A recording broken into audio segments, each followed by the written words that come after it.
the quote was about protests in general. It was something like, we have a vibrant democracy here in Canada and we value protests. But it was something like, but when you use protest to protest, to object to the policies of the government, I think you're going too far. Well, what the fuck is protest for, except to object to the policies of the government? It was quite shocking, everything that happened in that protest, because they seized the bank accounts of 200 Canadians, and that was not amusing.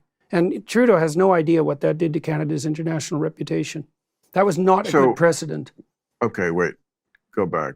Mm-hmm. They seized the bank accounts of what, people who were in the protest? They seized some bank accounts of some people who only sent money to the protest, like through Give, Send, Go, and GoFundMe and so forth.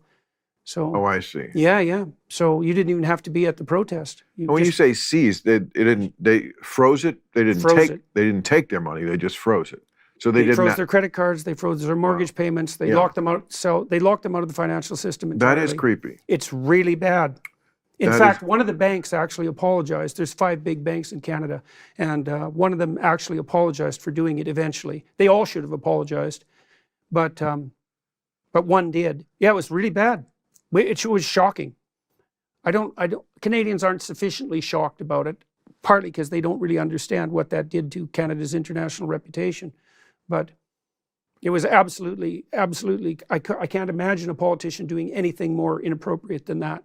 Right? No trial, no real investigation. Plus, Trudeau claimed that the trucker convoy was financed by MAGA, Republican Americans, which is completely preposterous because, first of all, why would MAGA Republican Americans foment dissent in Ottawa? Like, even if they knew where it was, which they don't, and they don't care, and why would they? And so, first of all, it was the Russians. It's like, oh yes, that's the Russians' primary concern. And then it was like literally MAGA Republican Americans funding the trucker protests in Ottawa.